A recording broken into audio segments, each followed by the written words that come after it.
જય ભીમ, જય ભીમ, જય સંવિધાન। આજરોજ આપણે ખેડા મુકામે ભીમ આર્મી ભારત એકતા મિશનની પ્રથમ મીટિંગ લેવા જઈ રહ્યા છીએ। એક પ્રકારનું આપણું આ કાર્યકર્તા સંમેલન છે।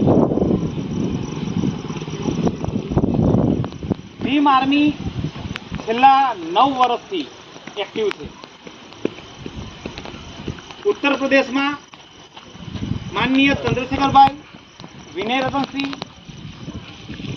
मान्य कमल वालिया जी, आ बधा व्यक्तिओ मळीने भारत देश में एससी, एसटी, ओबीसी अने माइनॉरिटी समाजना उपर जे अत्याचारो थई रह्या छे अलग अलग प्रकारे कोईने जातिना आधारे हैरान करवामां आवे छे, कोईने धर्मना आधारे हैरान करवामां आवे छे, कोईना धंधा रोजगार छीनववामां आवे छे, तो कोईने जाहेरमां मारवामां आवे छे, कोईने मूछो राखवा देवामां नथी आवती, तो कोईने घोड़ी पर चढ़वा देवामां नथी आवता। એટલે ભારત દેશની અંદર જાતિવાદ, કોમવાદ, સામંતવાદ आ तमाम प्रकारों एवी तकलीफों है कि एनु सरकार पासे कोई सोल्यूशन है नहीं। एटले आवी बधी मुसीबतों सामु लड़वा माटे आपणे मजबूत संगठन की जरूर पड़े। तो ये आपणी खुशकिस्मती है कि आपणे नसीबवाळा छे कि भीम आर्मी जेवुं संगठन आपणुं छे। तो आपणे हवे एक पण मिनिटनुं मोडुं कर्या वगर आवा मजबूत संगठन साथे जोडाईने पोतानी जातने, पोताने समाजने अने पोताना परिवारने, पोताना गामने, पोताना तालुकाने, पोताना जिल्लाने मजबूत करी लेवुं जोईए, जेथी करीने आगामी समयमां आपणा परिवार पर आवती मुसीबतनो सामनो आपणे बहु मजबूताईथी करी शकीए। आपणे जोयुं हशे कि ज्यारे पोलीस स्टेशननुं नाम आवे तो आपणा पग कापवा मांडे, थाय छे ने एवुं। एनुं कारण शुं?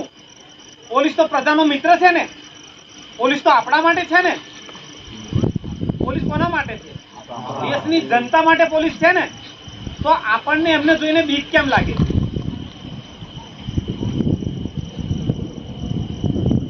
हुं ये पोलीस कर्मचारीओनो धन्यवाद आपवा मांगु छुं कि जे लोकोए आपणा लोकोने मार्या, जे लोकोए आपणा लोकोने अपमानित कर्या, जाहेरमां गाळो बोली हैरान परेशान कर्या, एवा जातिवादी, कोमवादी पोलीस कर्मीओनो आभार व्यक्त करूं छुं कि जेना कारणे आपणे भेगा थई शक्या। आपणा समाजनी खासियत छे कि ज्यां सुधी तकलीफ ना पड़े त्यां सुधी आपणे भेगा ना थईए। तो आपणे भेगा करवा माटेनो आ लोकोनुं पण योगदान छे। ए लोकोए आपणे तकलीफो आपी त्यारे आपणे खबर पड़ी कि एकला लड़वुं भारत देशनी अंदर, गुजरात राज्यनी अंदर खूब मुश्केल छे।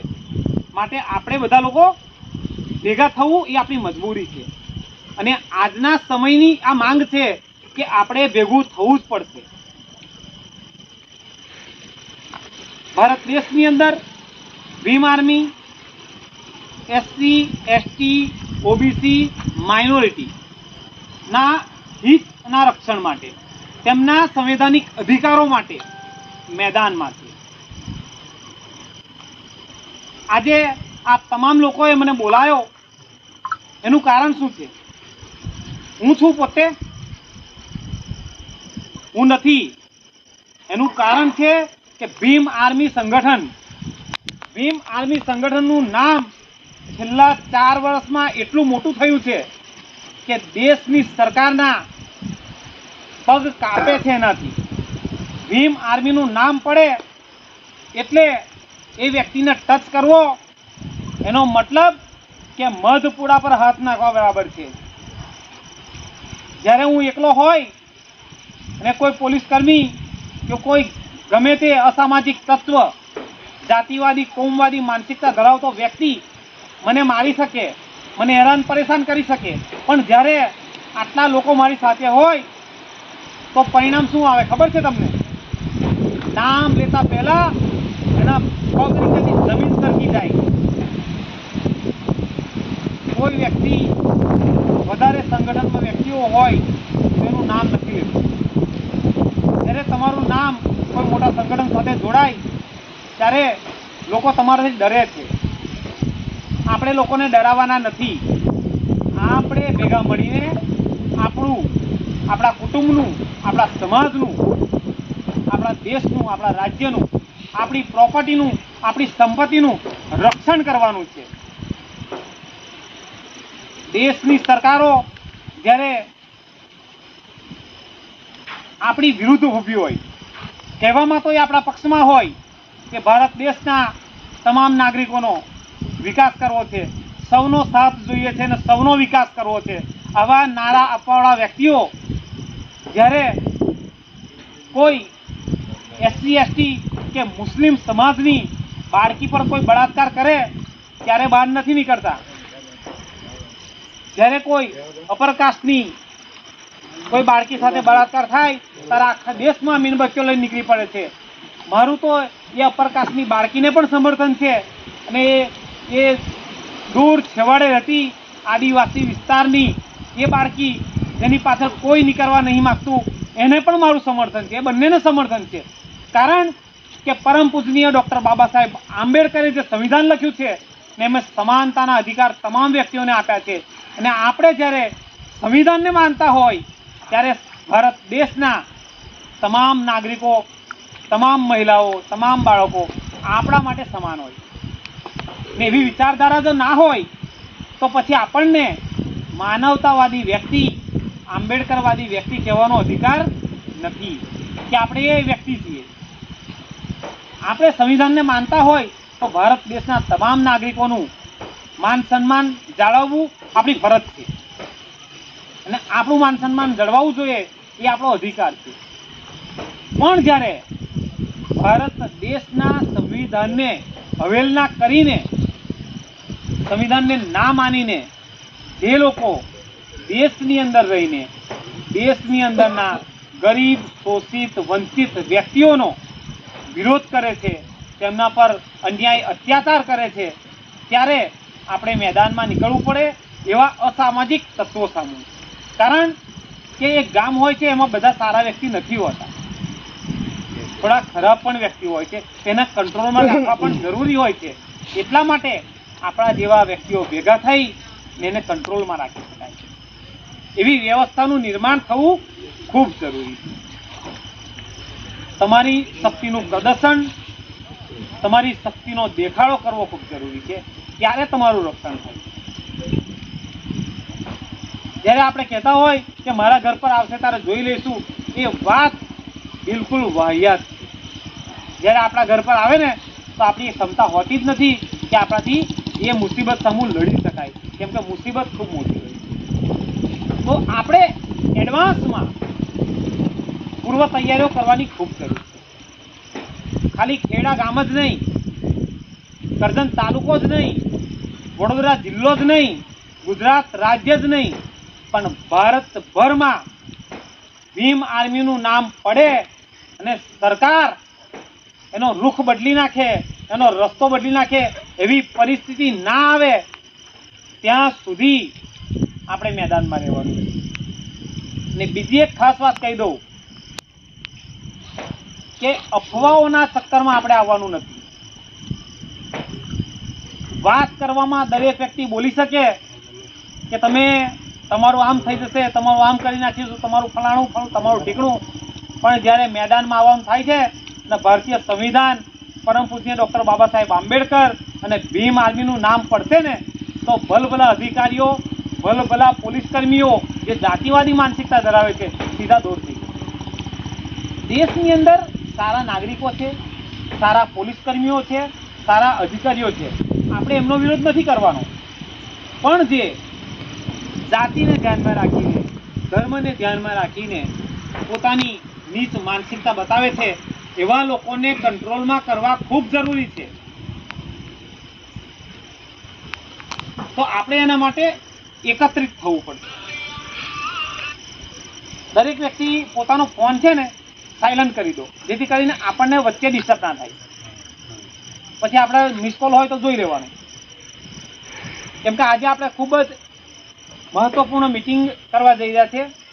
આપણે આપણા ગામનું એક મજબૂત સંગઠન બનાવવા જઈ રહ્યા છીએ. આ સંગઠન બનાવીને આપણે કોઈને મારવા નહીં જવાનું, આપણે કોઈને ડરાવવાના નથી. આપણે તો ખાલી એટલું જ કરવાનું છે કે અમે આટલા લોકો સાથે છે, આપણું કામ ત્યાં પૂરું થઈ જશે. આપણે સાથે છે, આપણું કામ ત્યાં પતી જવાનું છે. આપણે કોઈની સામું લડવાની જરૂર પડવાની નથી. તમારું સંગઠન મજબૂત છે ને, એ જ તમારી શક્તિ છે, એ જ તમારું રક્ષા કવચ છે. કરજણ તાલુકામાં કે વડોદરા જિલ્લામાં તમે કોઈ જગ્યાએથી પસાર થતા હોય અને તમે એવું કહી દો કે ભીમ આર્મીનો માણસ છું, અને તમને જ્યારે પોલીસ છોડી મૂકે, કોઈ અસામાજિક તત્વ તમારાથી દૂર ભાગી જાય, ત્યારે આપણને ખબર પડશે કે આપણી ભીમ આર્મી કેટલી પાવરફુલ છે. એ કોને બનાવવાની છે? એ આપણે બધાએ ભેગા થઈને બનાવવી પડશે. આપણું રક્ષણ આપણે જાતે કરવું પડશે. પણ ક્યારે? આપણે ભેગા હોય તો. છૂટા છવાયા હોય તો ક્યારેય આપણું રક્ષણ થવાનું નથી. તો આજરોજ આપણા ગામમાં અમે હાજર રહીને ભીમ આર્મીના બેનર હેઠળ આજે જ્યારે આ કાર્યક્રમ કરવા જઈ રહ્યા છે, ભીમ આર્મીના જે એજન્ડા છે, દેશના એસસી, એસટી, ઓબીસી, માઇનોરિટી સમાજના લોકોને એકત્રિત કરીને, સંગઠિત કરીને, શક્તિશાળી બનાવીને એમનો પરિવારનું, એમનું પોતાનું, એમના સમાજનું રક્ષણ થાય એવા શુભ આશયથી આજે આપણે એકત્રિત થયા છીએ. દેશની અંદર પરમ પૂજ્ય ડૉક્ટર બાબા સાહેબ આંબેડકરે સંવિધાનના માધ્યમથી આરક્ષણની સુવિધા કરી, અનામતની સુવિધા આપી. કોઈ પણ હિસાબે ભાજપ એનું ગધેડું હોય મોકલી દે, પણ અનુસૂચિત જાતિનું મોકલવું પડે. કેમ બોલવું પડે છે એવું? એ લોકો આપણા સમાજ માટે અવાજ નથી ઉઠાવતા. સમાજ પર અન્યાય અત્યાચાર થાય છે, એસસી, એસટી, મુસલમાન પર અત્યાચાર થાય છે, ત્યારે એ લોકો સરકારનો વિરોધ નથી કરતા. એટલા માટે એમને ગધેડા જેવા શબ્દોથી મારે પ્રયોગ કરવો પડે છે. 27 સીટો આદિવાસીઓની છે ગુજરાત રાજ્યની અંદર વિધાનસભામાં વસ્તીના ધોરણે. તો મુસ્લિમની વસ્તી 10% છે, તો શું એમનો અધિકાર નથી કે 20 થી 25 ઉમેદવારો વિધાનસભામાં મુસ્લિમ હોય, જે મુસ્લિમનો અવાજ તો ઉઠાવી શકે, એમનું પ્રતિનિધિત્વ તો કરી શકે? કેમ નથી?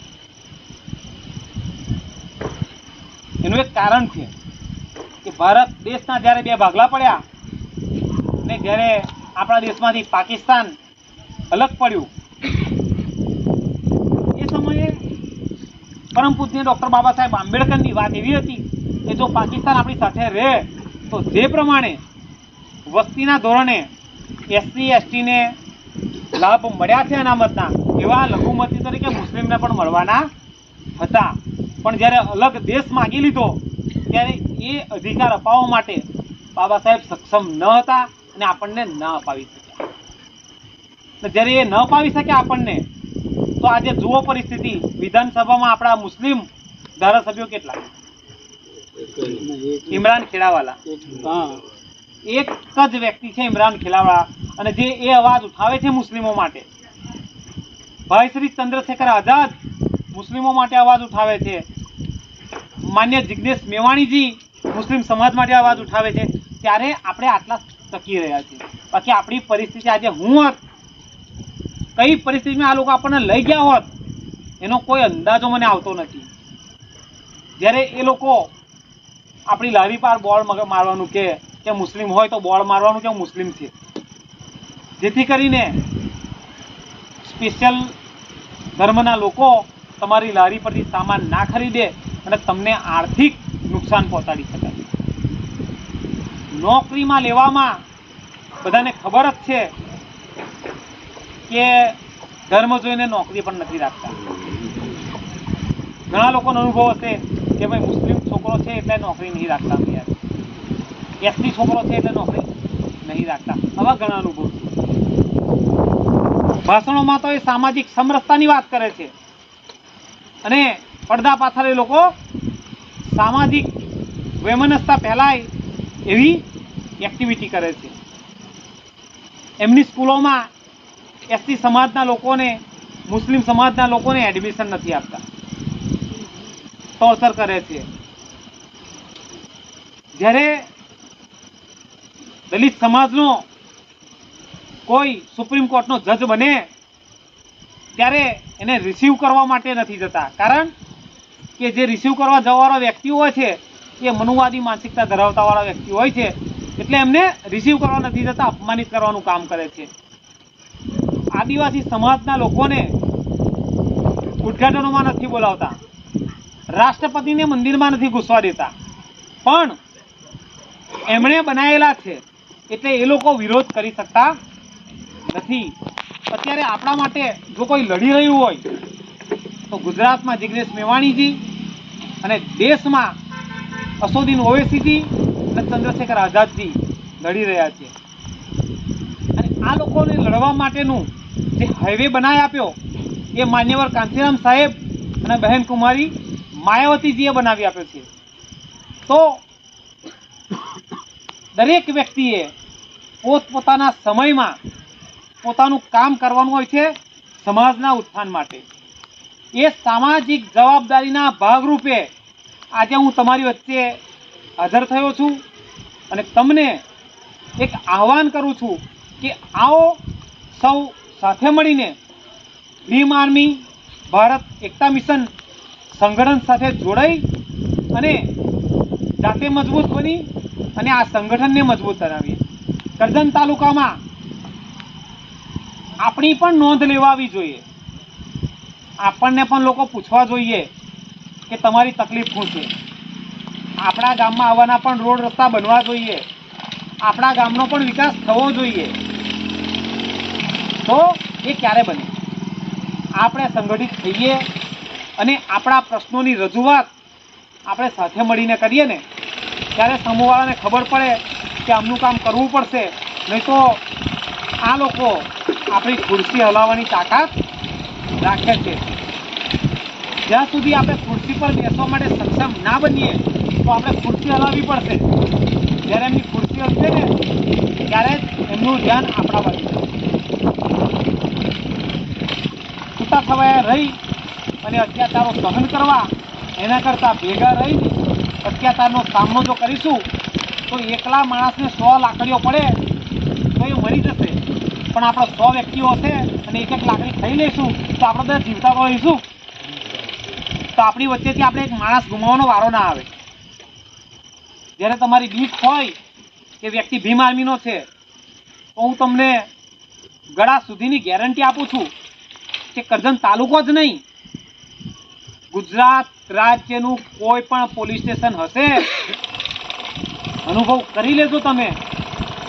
એવું કહેજો કે ભીમ આદમીનો માણસ છું, ભીમ આદમીનો સક્રિય કાર્યકર્તા છું, તરત એમનો તમારી પ્રત્યેનો રવૈયો બદલાઈ જશે. એમને ખબર પડશે કે આ એક માણસ નથી, આ મધમાખીનો પૂળો છે, આના પર હાથ નાખો મતલબ ભીમ આર્મીને છંછેડવી. પણ ક્યારે બને? આપણે એની સાથે જોડાવવું પડે, એ વિચારધારામાં આવવું પડે. આપણે આપણા એસસી એસટી મુસ્લિમ તમામ લોકોએ આપણે એકબીજા સાથે ભાઈચારો કેળવવો પડે, એકબીજાની મુસીબતમાં સાથે ઊભું રહેવું પડે. હું તમારું કામ હોય તો આવું, તમારે મારા કામમાં આવવું પડે. આગામી સમયમાં જો આપણા દેશના એસસી એસટીના મુસ્લિમ જો એકત્રિત થઈ જાય તો 10 વર્ષમાં આપણે મુખ્યમંત્રી વિધાનસભામાં મોકલી શકીએ. એટલો પાવરફુલ આપણે વ્યક્તિઓ છે. આપણે દુઃખી એટલા માટે જ છે કે આપણે છૂટા છવાયા છીએ. તો આજે આપણે સાથે મળીને એક સંકલ્પ લેવાનો છે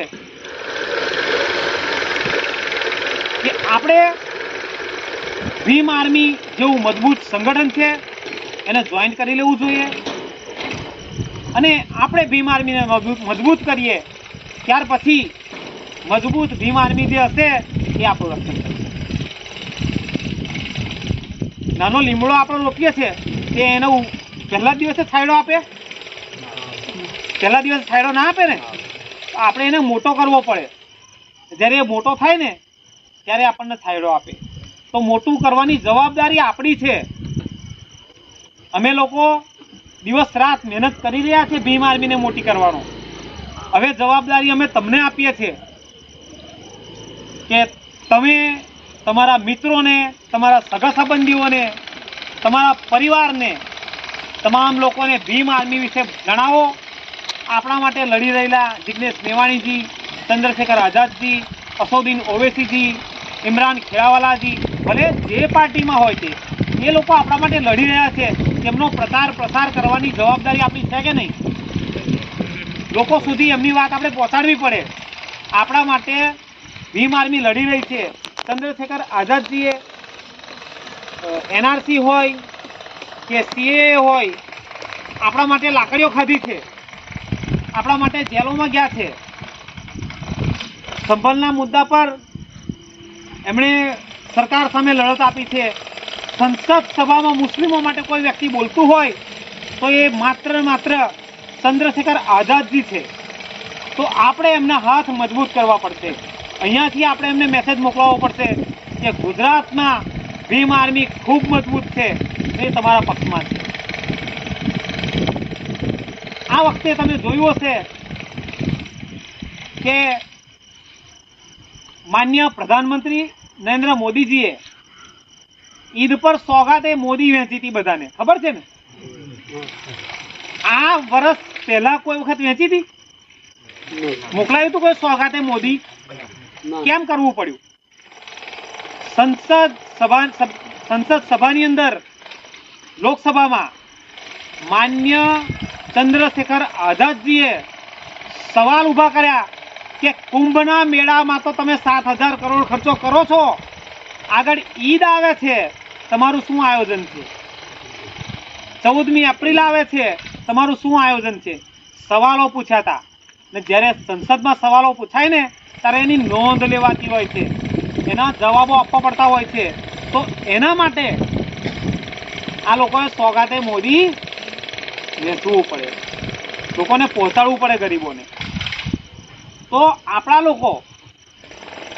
લોકોને લાભ અપાવી શકે એ માટે આપણે એમને વિધાનસભા, સંસદ સભા, રાજ્યસભા, લોકસભામાં મોકલવાના છે. એવા લોકોને આપણે સરપંચો બનાવવાના છે, તાલુકા પંચાયત સદસ્ય બનાવવાના છે, જિલ્લા પંચાયત સદસ્ય બનાવવાના છે. કારણ કે માન્યવર કાंशीराम સાહેબે વાત કરી હતી કે जिसका दल नहीं होता, जिसका दल नहीं होता उसका कोई बल नहीं होता, और जिसका कोई बल नहीं होता उसके सवालों का कोई हल नहीं होता. तो આપણે જો આપણા તમામ સવાલોનું નિરાકરણ લાવવું હશે, હલ શોધવું હશે, તો આપણે આપણું દળ બનાવવું પડશે, આપણે આપણું સંગઠન બનાવવું પડશે. અને જ્યારે ભીમ આર્મી જેવું મજબૂત સંગઠન આપણને આવકારી રહ્યું હોય તો આપણાથી પછી જરા પણ મોડું ના થાય કે સમય હવે આપણી પાસે નથી, હવે વિચારવાનો સમય આપણી પાસે વધ્યો નથી, ઘણું મોડું થઈ ગયું છે. આપણને જગાડવાનું આપણા સમાજના નેતાઓએ ઘણું મોડું કર્યું છે. આપણે અથડાઈ પછડાઈને જાગ્યા છે, આપણને કોઈ બનાયા નથી, આપણે આપણી જાતે બન્યા છે. અને જ્યારે આપણે આપણી જાતે બન્યા છે અને જ્યારે આપણી વચ્ચે ઊભા થયા છે તો તમામ વ્યક્તિઓએ કોઈ પણ પ્રકારનું રાહ જોયા વગર, મોડું કર્યા વગર હવે યુદ્ધના ધોરણે દિવસના 2 કલાક ફાળવીને 8 થી 10 કલાક નોકરી કરજો અને 2 કલાક તમે ફોનના માધ્યમથી રૂબરૂ મુલાકાત કરીને ભીમ આર્મીનો પ્રચાર પ્રસાર કરજો. અને 2027ની વિધાનસભા ચૂંટણી આવે એના પહેલા આપણે કરજણથી જ ભીમ આર્મીનો એક મજબૂત ઉમેદવાર વિધાનસભામાં મોકલી આપીએ, એટલા પાવરફુલ થઈએ એવી તૈયારી કરવાની છે. સમય આપણી પાસે છે નહીં. અને આટલું જ્યારે આપણે કરી નાખીશું ને ત્યારે આપણી નોંધ લેવાશે. જ્યારે આપણને કોઈ પોલીસ સ્ટેશનમાં હેરાન નહીં કરે, કંપનીઓમાં નોકરી રાખશે, આપણને લારીઓ પર બોર્ડ મારવાનું નહીં કે, આપણને આપણા તહેવારો બનાવતા નહીં રોકે, આપણને આપણા ઝંડા લગાવતા નહીં રોકે, આપણે આપણા ધર્મનું પાલન કરતા આપણને કોઈ નહીં રોકી શકે. કારણ કે શ્રીમદ ભગવદ્ ગીતા હોય કે કુરાન શરીફ હોય, એ આપણા ધાર્મિક ગ્રંથો છે. પરંતુ ભારત દેશનું સંવિધાન એ આપણો રાષ્ટ્રીય ગ્રંથ છે. તો એક હાથમાં ગીતા અને કુરાન અને એક હાથમાં રાષ્ટ્રીય સંવિધાન, ભારતીય સંવિધાન લઈને આપણે જ્યારે ચાલીશું તો કોઈ માયનો લાલ નથી કે આપણા ઉપર હાથ મૂકી શકે. આપણે કાયદાને પણ જાણવા પડશે કે આપણા સંવિધાનિક અધિકારો શું છે, આપણી સંવિધાનિક ફરજો શું છે, કયા કાયદાનો આપણે આપણા માટે ઉપયોગ કરવાનો છે અને કયા કાયદાનું આપણે પાલન કરવાનું છે. એ વસ્તુ પણ આપણે જાણવી પડશે.